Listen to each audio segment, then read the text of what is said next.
오늘 우리가 함께 살펴볼 말씀은 빌립보서 4장 10절로 12절 말씀입니다. 우리 다 같이 한 목소리로 읽도록 하겠습니다. 자, 시작. 내가 주 안에서 크게 기뻐함은 너희가 나를 생각하던 것이 이제 다시 싹이 나미니 너희가 또한 이를 위하여 생각은 하였으나 기회가 없었느니라. 내가 궁핍함으로 말하는 것이 아니니라.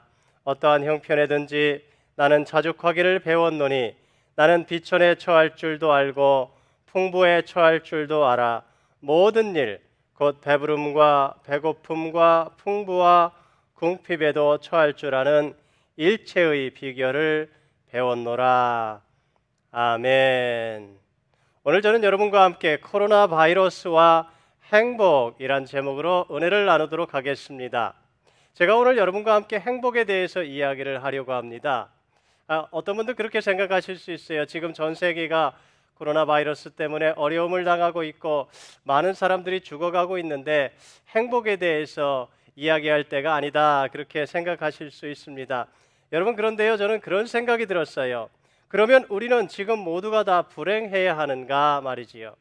저는 아니라 생각합니다. 특별히 오늘 말씀을 묵상하면서 제 마음 가운데 그런 생각이 들었습니다.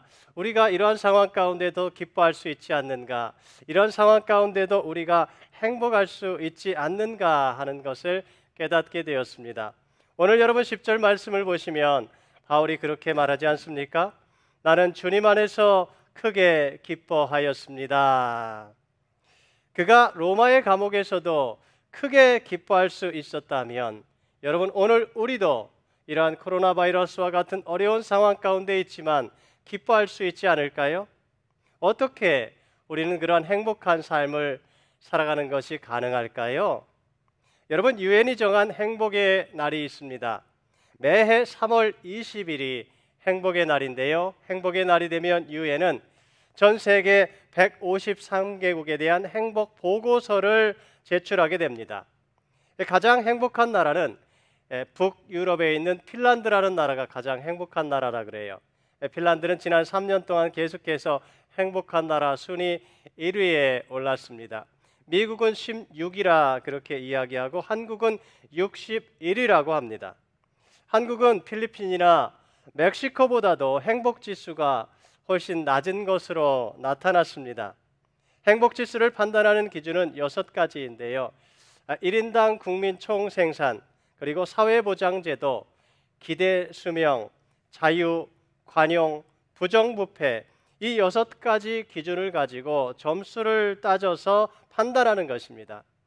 물론 행복지수가 발표된 이후에 코로나 바이러스 사태로 인하여서 많은 사람들이 이 행복지수가 떨어졌을 것입니다. 여러분, 그렇다고 우리 모두가 상황이 안 좋아지고 더 어려워진 만큼 더 불행해져야 하는 것인가? 우리는 질문해 보아야만 하는 것이지요. 결코 그렇지 않습니다. 여러분, 성경이 우리에게 말하는 행복지수는 여러분, 이 유엔이 발표하는 행복지수와는 차원적으로 다른 것이지요. 성경이 말하는 행복지수는 외부적인 어떤 조건을 가지고 따지는 그러한 행복지수가 아닙니다. 그렇다면 오늘 우리는 이 코로나 사태와 같은 이 어려움 가운데에서, 이러한 가운데서도 우리가 어떻게 행복을 누리며 살아갈 수가 있을까요? 먼저 우리는 자족하는 마음이 있어야 합니다. 여러분, 만족이 아니라 자족입니다. 제가 국어사전에 찾아보니까 만족이라는 것은 모자람이 없이 충분하고 넉넉함, 그렇게 나와 있고요. 자족은 스스로 만족하게 여기는 것, 그렇게 나와 있습니다. 여러분, 차이점이 무엇일까요? 만족이라는 것은 외부적인 환경과 여건에 따라서 그 마음 가운데 행복지수, 만족지수가 차이가 왔다 갔다 달라지더라 하는 것이에요. 그런데 여러분, 자족이라는 것은 스스로 모자람이 없다라고 느끼며 행복감, 만족감을 느끼는 감정이기 때문에 외부의 조건과 상관이 없다는 거예요. 내적인 만족감이 이미 충만한 상태이기 때문에 외적인 요소가 어떻게 영향을 미칠 수가 없는 것이지요. 여러분, 오늘 바울은 이렇게 말합니다. 어떠한 형편에든지 나는 자족하기를 배웠노니 나는 비천에 처할 줄도 알고 풍부에 처할 줄도 알아. 모든 일, 곧 배부름과 배고픔과 풍부와 궁핍에도 처할 줄 아는 일체의 비결을 배웠노라. 여러분, 바울은 예수님을 만나기 전에 세상의 만족을 얻기 위해 열심히 살았던 사람입니다. 그는 공부를 열심히 했고 최고의 대학에 들어가서 공부를 했습니다. 그는 그리고 집안도 참 부자였지요. 아버지가 큰 무역을 해서 많은 돈을 벌어서 로마의 시민권을 돈 주고 살 정도로 부유한 집안이었습니다. 그는 정치적으로도 출세가도를 달리고 있었습니다. 그는 젊은 나이에 산헤드린 공회의 공회원이 되었습니다. 그는 유대 사회에서 가장 촉망받는 그러한 젊은이였습니다. 여러분, 그러나 그의 마음 가운데에는 만족함이 없었습니다. 그랬던 그가 다메섹 도상에서 부활하신 예수님을 만난 후에 그의 삶이 바뀌기 시작했지요. 그의 마음 가운데 참된 기쁨이 생겨나기 시작했고 참된 만족이 생겨나기 시작했습니다. 그때 그가 깨달았습니다. 이제까지 자기가 추구하던 그 모든 것들은 껍데기에 불과한 것이다. 세상의 것들은 아무리 가져도 그것은 만족이 없고 갈증과 공허함만 생길 뿐이다라는 사실을 그는 알았습니다.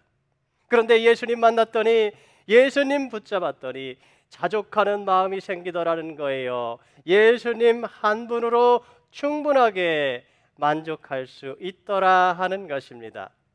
그랬더니 말이지요, 비천에 처하든 풍부에 처하든 배부르든 배고프든 상관이 없더라는 거예요. 그런 것 때문에 마음이 힘들고 어렵고 시험에 들고 평강이 깨지고 하나님을 떠나고 그러지 않더라 하는 것입니다.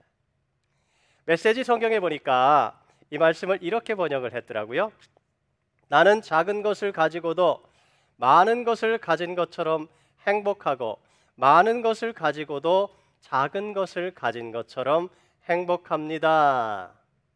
여러분, 결국 행복이란 우리의 소유가 많고 적음에 달려있는 것이 아니다라고 말씀하는 것이지요. 소유의 많고 적음에 행불행이 결정된다면, 믿음이 변질된다든지 그런다면 그것은 참된 신앙이라고 볼 수가 없는 것이지요. 그것은 기복신앙이라 그러는 거예요. 그런 신앙은 뒷마당에다가 물 떠다 놓고 비는 거하고 여러분 하나도 다를 게 없습니다. 가만 보면요, 어떤 사람들은 생활이 어려울 때는 신앙생활 참 잘해요. 기도 생활도 열심히 하고 하나님께 매달리고 예배도 빠지지 않고 꼭 참석하고 봉사도 열심히 하고요. 그런데 생활이 좀 나아지고 좀 살만해지면 태도가 180도 바뀌는 것을 보게 됩니다. 기도도 안 하게 되고요. 예배도 가끔 빠지기 시작하고 봉사도 게을리하기 시작하고요. 여러분, 그런 사람은 비천에 처할 줄은 아는데 풍부에 처할 줄은 모르는 사람이에요. 또 어떤 사람은 반대로 풍부할 때는 열심히 주님을 섬겨요. 그런데 어려워지면 믿음에서 자꾸만 이렇게 뒤로 물러가는 사람이 있습니다. 이런 사람은 풍부에 처할 줄은 아는데 비천에 처할 줄은 모르는 사람이지요. 그런 사람은 진정으로 하나님을 믿고 신뢰하고 섬겼다고 보기가 힘든 거예요. 돈 따라 환경 따라 그냥 왔다리 갔다리 하는 신앙인 것이지요. 그런 마음에는요, 행복이 찾아오기가 어려워요. 왜냐하면 여러분, 행복이라는 것은 자족하는 마음에 부어주시는 하나님께서 주시는 마음이기 때문에 그렇습니다. 여러분, 그렇다면 사람들은 왜 자족하지를 못하는 걸까요? 그건 바로 욕심 때문에 그래요. 여러분, 욕심은 사람을 비참하게 만듭니다. 인간의 욕심은 끝이 없잖아요. 결코 충족될 수가 없는 것이 욕심 아닙니까? 여러분, 끝이 없어요.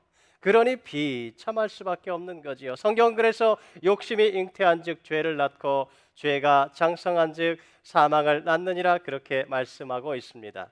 그래서 욕심을 다스리지 못하는 사람은요, 절대 행복할 수가 없어요.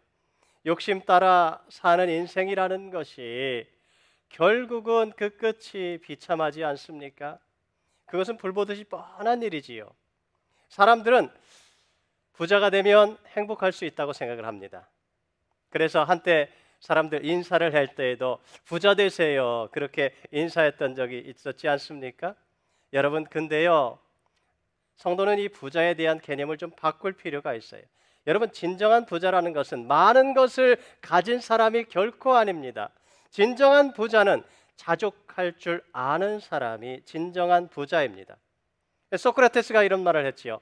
가장 적은 것에 만족하는 사람이 가장 큰 부자이다. 여러분, 그렇습니다. 인간의 행복은 소유의 많고 적음에 있지 않습니다. 진정한 행복은 우리의 마음의 태도에 달려 있고요. 참된 행복은 주변 사람들과의 아름다운 관계 속에서 만들어지는 것입니다. 여러분, 유튜브를 통해서도 보셨을 텐데요. 하버드 대학교에서 인간은 어떻게 행복해지는가에 대해서 연구를 했어요. 지난 75년간 이 724명의 남자들을 대상으로 해서 그들을 계속해서 추적하면서 연구를 했습니다. 지금 네 번째로 책임을 맡아서 연구하는 사람이 로버트 웰링어 교수인데요. 그는 이제까지 모은 수만 페이지에 달하는 인생 데이터를 통해 얻은 결론에 대해서 이렇게 말합니다. 부와 명예와 성공이 인간을 행복하게 해주지 못하더라. 행복한 사람들은 하나같이 좋은 관계를 맺으며 살아가는 사람이더라 그랬습니다. 여러분, 이거 75년간 연구해야 알 수 있는 겁니까? 그렇지 않잖아요. 우리는 이미 다 알고 있잖아요. 성경이 우리에게 계속해서 이야기하는 게 무엇입니까? 내 이웃을 내 몸과 같이 사랑하라는 거잖아요. 그치요? 그들을 용서하라는 거잖아요. 내 형제의 죄를 용서해 주어라. 서로 사랑하며 살아라. 그치요? 하나님을 사랑하고 이웃을 사랑하라. 그러면 행복한 삶 살 수 있다고 성경은 우리에게 계속해서 가르쳐 주는 거 아닙니까? 여러분, 그래요. 돈이 행복을 가져다 주지 못합니다. 여러분, 너무 그렇게 욕심 부리지 마십시오. 주신 것에 대해서 감사할 줄 아는 그러한 마음을 가지시기 바랍니다. 지금 모두가 경제적으로 많이 힘드시지요. 여러분, 너무 조급하게 생각하지 마십시오. 주어진 상황 가운데에서 우리가 최선을 다해서 일을 하다 보면 하나님께서 결국은 이 모든 거 다 지나가게 해주시고요. 또 때가 되면 하나님께서 우리에게 풍성하게 채워주시고 축복해 주실 줄 믿습니다. 여러분, 너무 경제적인 문제에 매달려서 오늘 우리의 삶의 주변에 하나님께서 넣어주신 그 행복들을 무시하고 놓치고 살지 마시기 바랍니다. 진정한 행복은 결코 돈으로 만들어지는 것이 아니에요. 여러분, 날마다 여러분, 우리의 영혼을 주님께 집중하며 주님을 바라보며 주님께서 우리 마음에 주시는 그 행복감을 붙잡으시기 바랍니다. 예수님 안에서, 믿음 안에서 자족하는 마음을 배우시기 바랍니다. 여러분, 주님 안에서 자족할 수 있는 사람은 그 행복을 결코 아무도 빼앗아 갈 수 없습니다. 반면에 아무리 많은 것을 가지고 있어도 자신이 불행하다고 느끼는 사람은 그 어느 누구도 그 사람을 행복하게 만들어 줄 수 없습니다. 우리가 예수님을 믿는 믿음 안에서 날마다 이 훈련을 해야 되는 거예요. 자족하는 훈련을 해야 되는 거예요. 그러면 정말 한 끼 먹는 양식으로 인하여서도 우리는 진심으로 하나님께 감사할 수 있고요. 우리가 한숨 한숨 들이쉬고 내쉬는 이 숨결 가운데서도 우리는 하나님께 진심으로 감사할 수 있습니다. 여러분, 저는 사도 바울의 삶을 보면 그는 참 행복한 사람이었다라고 저는 생각합니다. 네, 물론 그의 삶에 고난도 많았지요. 그런데요, 그는 고난 가운데 있든 아니면 편안함 가운데 있든 언제나 늘 하나님으로 인하여서 행복감을 맛보고 누리며 살았던 사람이에요. 그는 옥중에 갇혀 있을 때에도 행복했고요. 자유의 몸일 때에도 그는 행복했어요. 그래서 그가 이렇게 이야기하죠. 나는 어떠한 형편에서도 스스로 만족하는 법을 배웠습니다. 여러분, 여기 배웠다 그랬지요. 이것은 그냥 머리로 그럴 것이다 이렇게 추측하는 게 아니에요. 그냥 머리로만 깨닫고 마는 것도 아닙니다. 배웠다라는 것은 그가 이해하고 깨닫고 훈련하고 그의 몸에 새겨 넣었다는 거예요. 그의 삶의 습관이 되었다는 것이지요. 여러분, 이런 사람은요, 풍요 앞에서 결코 타락하지 않고 변질되지 않습니다.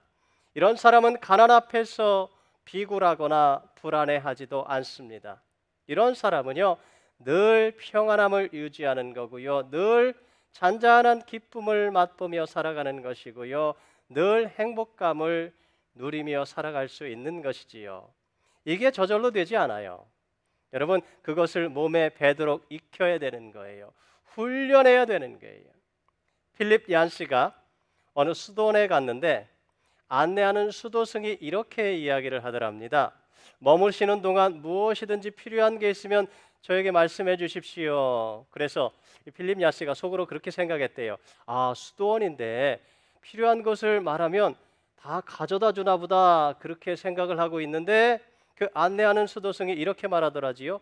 필요한 것을 말씀해 주시면 그것이 없이 사는 법을 가르쳐 드리겠습니다. 그렇게 이야기를 하더랍니다. 여러분, 그래요. 자족은 저절로 되지 않습니다.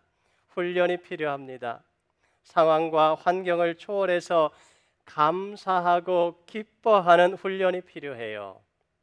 여러분, 지금 이 시간보다 여러분 그렇게 하나님 앞에 자족하는 훈련을 할 수 있는 절호의 기회는 우리 인생 가운데 그렇게 많지 않습니다. 여러분, 바울이 배운 자족의 비결이 뭔지 아십니까?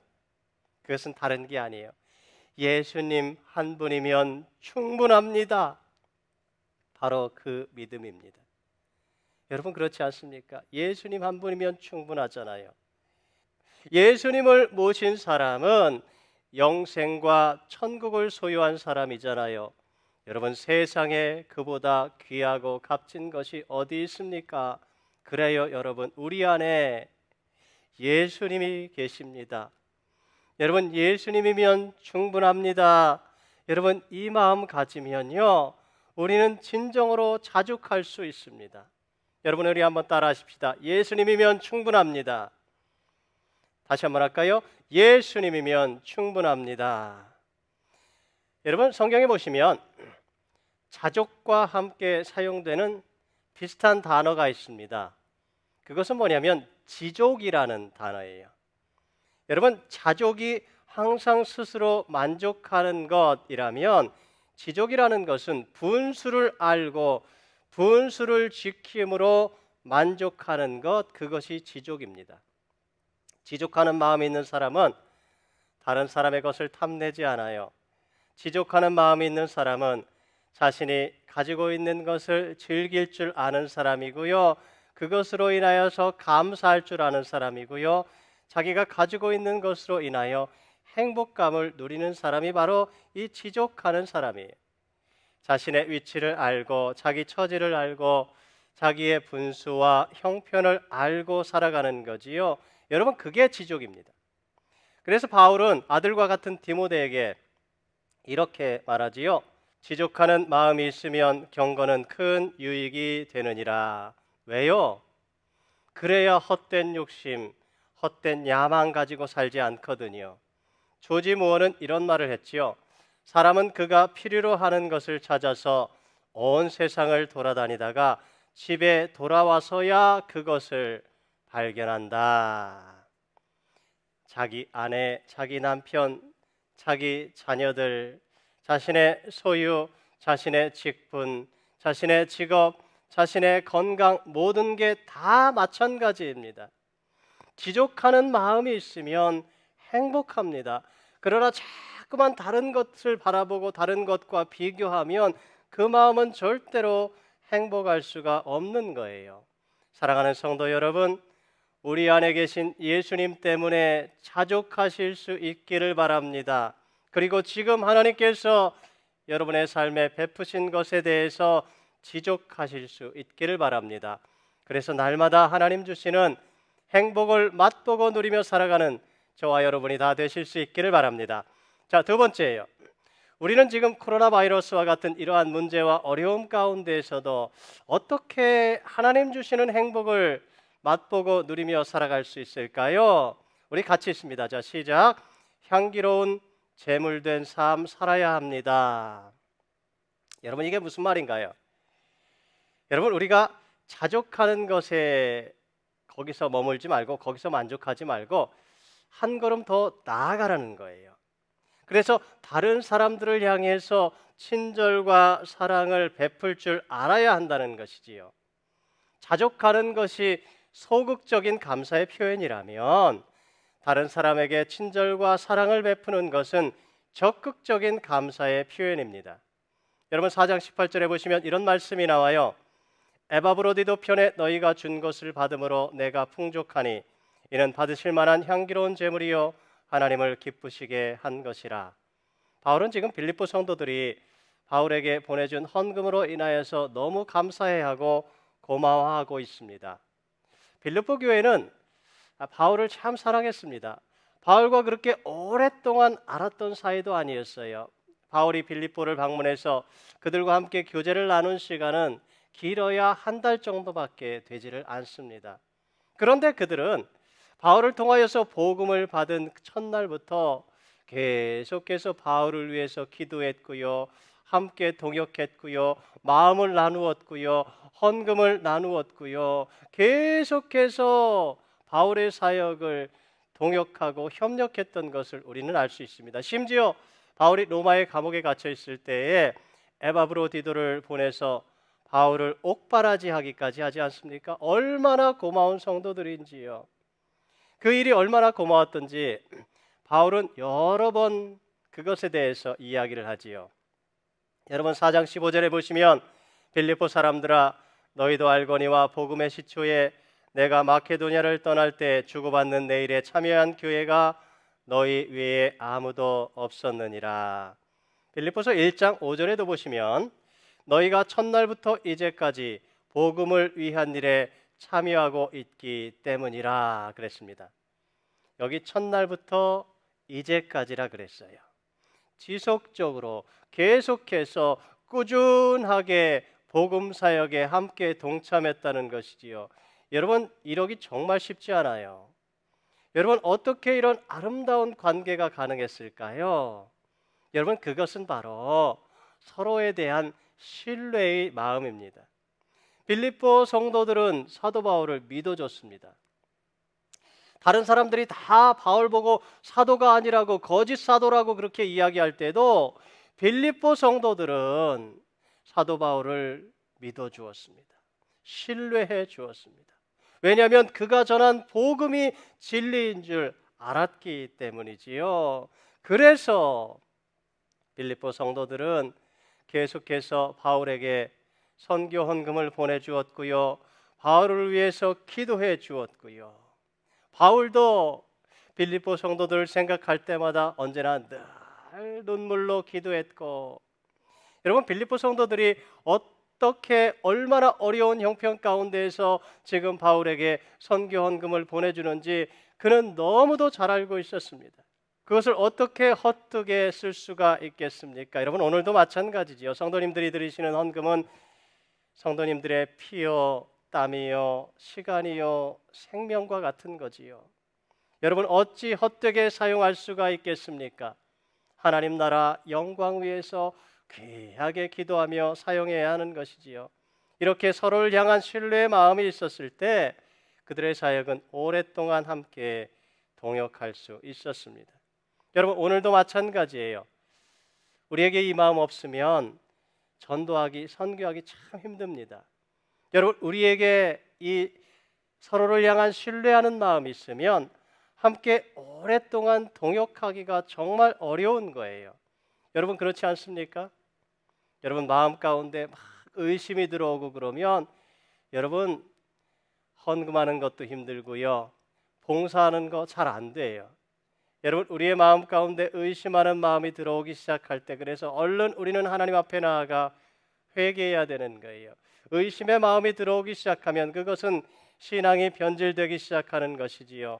그것은 불신앙의 모습으로 나아가는 것입니다. 여러분, 하나님께서는 그런 마음으로 섬기시는 거 별로 안 좋아하세요. 그치요? 하나님께서는 정말 자원하는 마음으로, 기쁜 마음으로 섬기는 것을 하나님 기뻐하시지 않습니까? 오늘 성경이 그렇게 말씀하고 있지요. 여러분, 18절 하반절부터 한번 보십시오. 이는 받으실 만한 향기로운 제물이요 하나님을 기쁘시게 한 것이라. 우리 다 같이 다시 한번 읽을까요? 자, 시작. 이는 받으실 만한 향기로운 제물이요 하나님을 기쁘시게 한 것이라.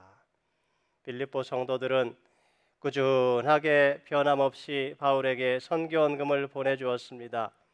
여러분, 그런데 그거 아세요?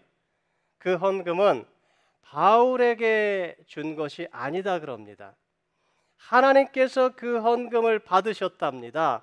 하나님이 받으실 향기로운 제물이라 그렇게 오늘 성경은 말씀하고 있습니다. 하나님이 기뻐 받아주셨다는 것이지요. 현재 우리 교회는 해외의 여러 곳의 선교사님들을 후원하고 있습니다. 우리 성도님들이 드린 향기로운 제물로 세계 여러 나라 가운데에서 하나님께서 그것을 통하여 놀라운 일들을 행하고 계십니다. 제가 이제 작년에 필리핀 두마게티에 그 비전 출입을 갔었는데요. 거기 선교사님께서 저를 데리고 한 산으로 올라가시더라고요. 그러더니 저에게 그 산에 있는 땅을 보여주시면서 이곳에다가 앞으로 교회를 세울 겁니다. 그렇게 말씀을 하세요. 그래서 선교사님과 함께 그 산속에 들어가서 말이죠. 그 땅을 밟고 거기에 교회가 세워지게 해달라고 함께 열심히 동성으로 기도를 했습니다. 그런데 며칠 전에 선교사님께서 저에게 사진을 몇 장 보내주셨어요. 이게 사진에 보니까 그 땅에 지금 교회가 지금 건축되어지고 있는 그러한 사진이었습니다. 벽돌로 얼마나 크고 예쁘게 교회를 짓고 있는지 몰라요. 제 마음에 얼마나 감동이 되었는지요. 여러분, 지금 코로나 바이러스 때문에 모든 것이 다 정지되어 있고 모두가 다 어렵고 힘든 가운데 있는 것 같지 않습니까? 그러나 여러분, 하나님은 오늘도 일하시는 것을 멈추지 않고 계십니다. 지난주에 아틀란타에서 이슬람 난민들에게 복음을 전하며 사역하시는 그 김재현 목사님으로부터 이제 전화가 왔어요. 그래서 많은 이렇게 대화를 나누다가 이 코로나 바이러스 때문에 지금 이 전도하는 것이 참 어려운 상황 가운데 있다 그래요. 그러면서도 마스크를 쓰고 계속해서 전도를 하고 계속해서 복음을 전하고 있습니다. 그런 이야기를 제가 들었습니다. 지난 수요일에 아침에 이제 제가 기도를 하는데 하나님께서 제 마음 가운데 이렇게 부담감을 주시는 거예요. 그래서 제가 재정 집사님들과 상의를 해가지고 우리가 좀 선교헌금을 보내드리자 그렇게 결정을 하고 선교헌금을 보내드렸습니다. 몇 년 전에 제가 그곳에 방문했을 때 선교사님하고 사모님하고요 얼마나 헌신적으로 그 난민들을 돕고 계시는지 몰라요. 여러분, 이슬람 사람들을 개종시켜서 그들에게 전도를 해서 예수님을 믿게 하는 게요 너무너무 어려운 일입니다. 그래서 어른들에게는 이 트리프트 스토어 같은 것을 운영하면서 그들에게 자꾸 생필품을 이렇게 갖다 줘요. 그러면 어른들이 자기들은 예수님을 안 믿더라도 자기 자식들은 교회에 갈 수 있도록 그렇게 허락을 해주는 겁니다. 그래서 그 아이들을 모아가지고 그 아이들에게 영어도 가르쳐주고 성경 말씀도 가르쳐주고 그들에게 복음을 전해주고 하면서 그들이 예수님을 믿기 시작하는 거예요. 그리고 그들이 자라가지고 이제 10대 후반, 20대 초반 이런 청년들이 되기 시작하면서 하나님 나라를 위한 일꾼으로 헌신하기 시작했던 것이지요. 어떤 아이들은 깽단에 속해 있었는데 이 선교사님 부부가 너무 헌신적으로 그들을 사랑해 주니까 그 사랑에 감동을 받았어요. 그래가지고 이 아이들이 선교사님을 찾아와 가지고 말이죠. 더 이상 우리는 깽단을 하지 않겠습니다. 그러면서 자기들이 이제까지 사용하던 무기들을 갖다가 선교사님한테 갖다 주더랍니다. 그래서 뭐 칼도 갖다 주고요, 뭐 총도 갖다 주고요, 이런 무시무시한 무기들을 갖다가 선교사님한테 이제 갖다 주는 거예요. 그런 아이들이 근데 전과도 많고 또 뭐 학교에서 교육도 제대로 받지를 못했고 또 온몸에 막 이렇게 그림이 그려 있고 그러니까 이 아이들이 취직을 못하는 겁니다. 선교사님이 기도하시다가 그런 결정을 하셨어요. 컨트랙터 라이센스를 따셨어요, 선교사님이. 그래가지고 집을 고쳐주는 그러한 비즈니스를 시작하셨습니다. 그래가지고 이 취직 못하는 아이들을 데리고 다니면서 그들에게 직업을 주는 거지요. 그래서 같이 일을 하면서 그렇게 생활을 하는 그러한 이야기를 제가 들었습니다. 얼마나 감동이 되든지요. 그런 아이들이, 그런 이슬람 가운데 있던 아이들이, 수백 명의 아이들이 말이지요, 지금 예수님을 믿고 교회를 다니고 신앙생활을 하고 있습니다. 선교사님들은 그들에게는 아버지요, 어머니요, 스승이요, 사장님이요, 목사님이요, 인생의 롤 모델입니다. 여러분, 선교사님 한 가정을 통해 난민촌 전체 가운데 새로운 역사가 이렇게 일어나기 시작했습니다. 여러분, 복음의 능력이 얼마나 위대한지요, 하나님은 얼마나 위대하신 하나님이신지, 하나님은 얼마나 사랑과 긍휼이 풍성하신 하나님이신지요. 하나님께서 2000년 전에 이 땅을 굽어 살피시고 인간들을 불쌍히 여기셔서 당신의 하나밖에 없는 독생자 예수 그리스도를 이 땅에 보내주셨습니다. 그래서 죽음과 고통과 어두움과 지옥 가운데 빠져 살아가던 그 인생들을 건져주시고 구원해주시고 영생을 주셨습니다. 그래서 우리의 삶이 새롭게 변화받았지 않습니까? 150년 전에 하나님은 죽음과 흑암과 고통 속에 죽어가던 한국 땅에 선교사님들을 보내주셔서 우리 민족이 새롭게 변화를 받았지 않습니까? 25년 전에 정태영 홍선주 선교사님을 태국의 그 산골짜기 뿌라이 부족 가운데 보내셔서 말이지요, 그들에게 복음을 전하게 하셨고 그 땅을 새롭게 뒤집어 엎으셨지 않습니까? 10년 전에 하나님께서 김정대 신미선 선교사님을 필리핀의 그 산골짜기 두마기띠로 보내셔서 그 땅에 복음을 전하기 시작하셨고 그 땅을 변화시키기 시작하셨습니다. 여러분, 그렇습니다. 이것이 바로 복음의 능력입니다. 복음은 오늘도 살아서 역사합니다. 아무리 코로나 바이러스가 유행을 하고 난리를 쳐도요, 하나님의 그 사랑의 능력, 복음의 능력을 막을 수는 없습니다. 오늘도 예수님을 구세주와 주님으로 영접하는 영혼들마다 이 놀라운 기적의 역사가 일어나는 거예요.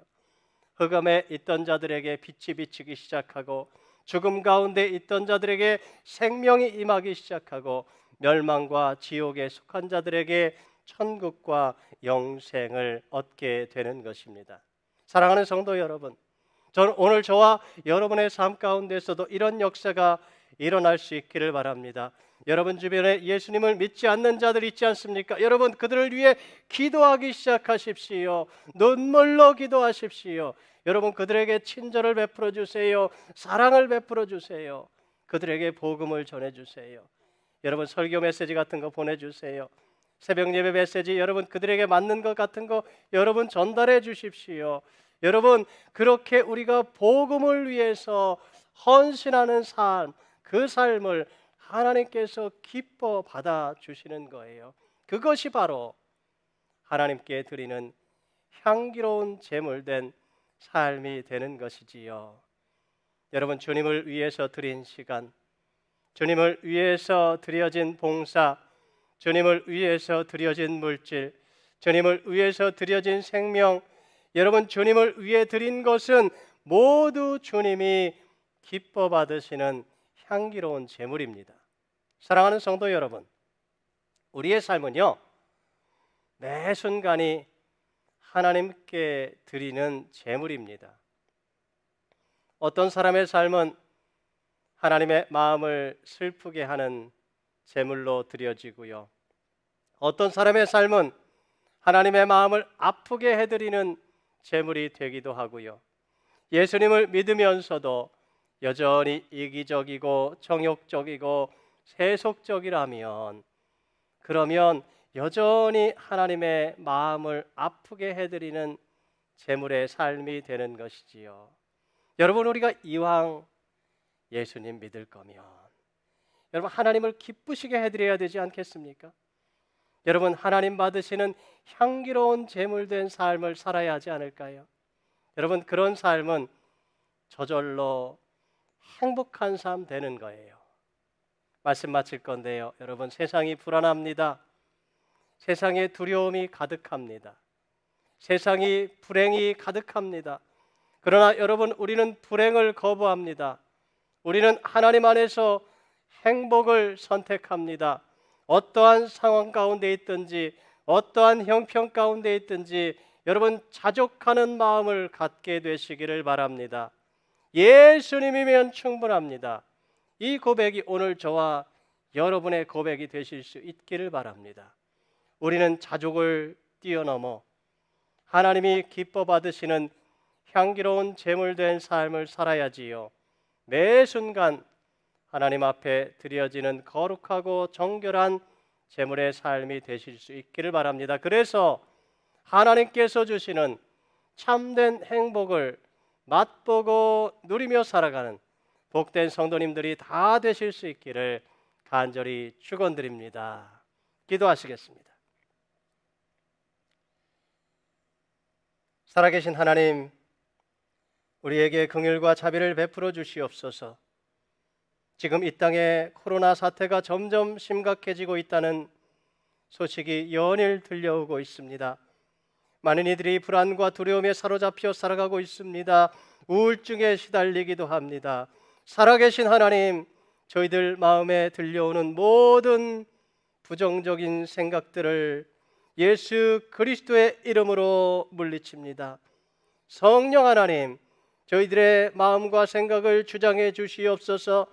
저희들이 예수님으로 인하여 자족하며 기뻐할 수 있게 해 주시옵소서. 우리가 움츠러들거나 침륜에 빠져 있는 자들이 아니라 적극적으로 하나님을 예배하며 사랑을 실천하며 살아가게 해 주시옵소서. 하나님 기뻐 받으시는 향기로운 제물된 삶 살게 하여 주시옵소서. 그런 행복한 주의 백성들이 다 되게 해 주시옵소서. 예수 그리스도 이름으로 간절히 기도하옵나이다. 아멘.